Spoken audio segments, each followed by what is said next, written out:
कि श्री कृष्ण भक्ति, श्री कृष्ण प्रेम प्राप्ति हेतु क्या क्या करना है।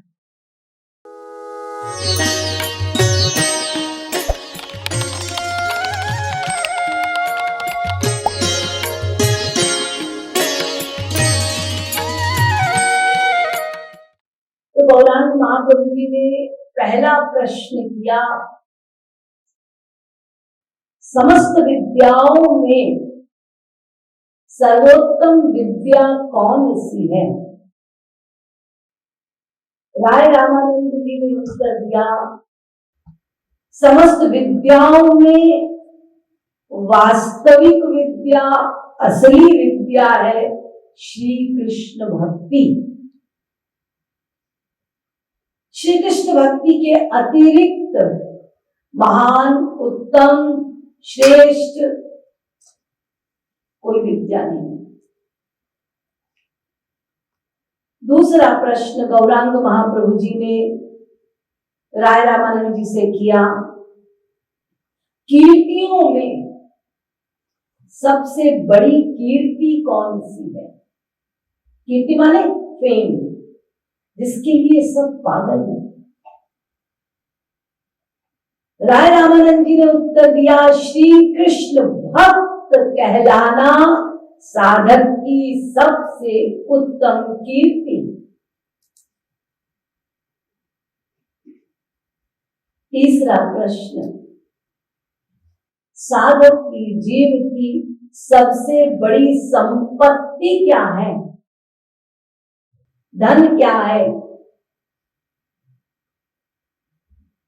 राय रामानंद जी ने उत्तर दिया, श्री राधा कृष्ण प्रेम प्राप्ति ही सबसे बड़ी संपत्ति है। इस संपत्ति के आगे ब्रह्मांड में, अखिल कोटि ब्रह्मांड, अनंत ब्रह्मांड में, त्रिलोक में और कोई धन, कोई संपत्ति नहीं।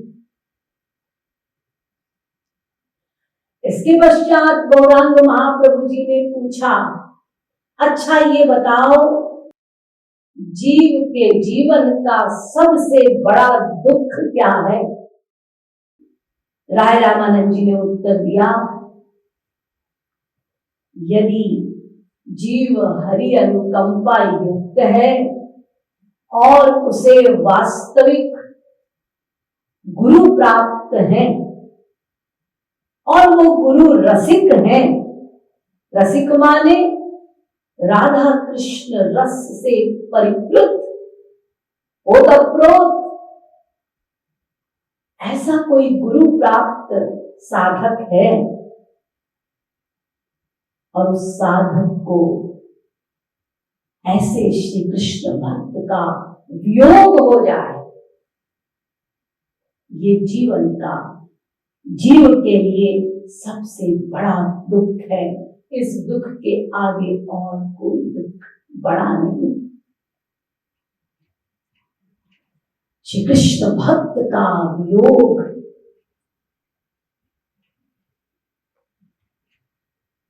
अच्छा राय रामानंद ये बताओ, गौरांग महाप्रभु पूछ रहे हैं कि जीव मुक्त कब कहलाएगा।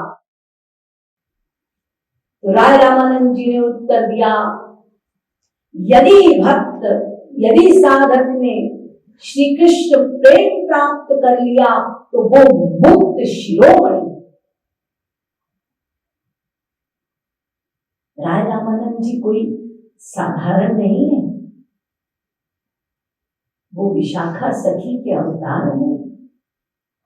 स्वयं विशाखा सखी से श्री कृष्ण जगत को शिक्षा देने हेतु प्रश्नोत्तरी कर रहे हैं। स्वयं गौरांग अज्ञानी बनकर, स्वयं ब्रह्म अज्ञानी बनकर आचार्य विशाखा जी को गुरु मानकर उनसे उपदेश ले रहे हैं। देखिए कैसी शिक्षा, देखिए कैसी दीनता है ब्रह्म की। सब कुछ जानते हैं फिर भी दीनता पूर्वक अपने ही निज जनों से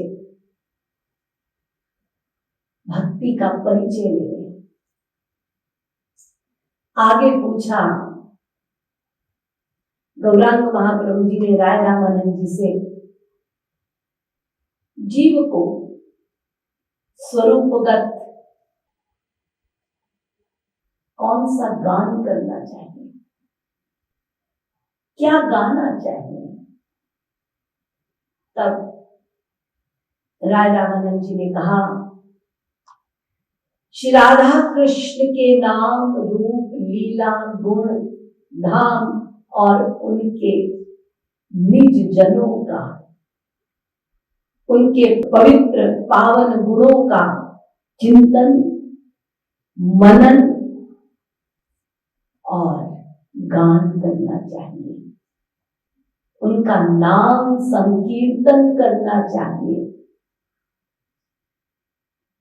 बार बार श्री राधा कृष्ण के नाम रूप लीला गुण धाम और उनके जनों के पावन चरित्रों का गान करने से, संकीर्तन करने से अंतःकरण की शुद्धि होती है और प्रेम की प्राप्ति होती है। ये दिव्य प्रेम का विषय है राधा कृष्ण। विषय वाले किसको प्रेम कर रहे हैं, किसके प्रेम को प्राप्त करना है, उसको कहते हैं सब्जेक्ट, विषय। अरे प्रेम किसी से किया जाता है ना, तो वो कौन है? तो ये जो आप दिव्य प्रेम प्राप्त कर रहे हैं उसके विषय है श्री राधा कृष्ण।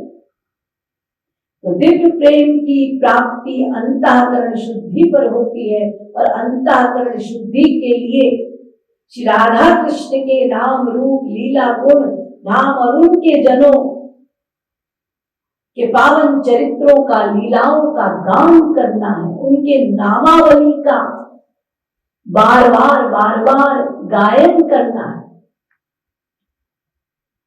यही सर्वोत्तम गान है। पुनः गौरांग महाप्रभु जी ने प्रश्न किया, अच्छा ये बताओ, जीव को किसका संग करना चाहिए? सर्वश्रेष्ठ संग कौन सा है, किसकी कंपनी में रहना चाहिए? तब स्पष्ट राय रामानंद जी ने कहा कि जीव को प्रेम प्राप्ति हेतु एकमात्र रसिक का संग करना चाहिए। और अंतिम प्रश्न किया, अच्छा अब ये बता दो, जीव को किसका स्मरण करना चाहिए? राय रामानंद जी कह रहे एकमात्र श्री राधा कृष्ण और उनके रसिक जन का ही स्मरण करना चाहिए। इसके अतिरिक्त और कोई स्मरण की आवश्यकता नहीं है। इस स्मरण में उनके स्वांश, उनके सब का स्मरण निहित है, सबका फल मिलेगा।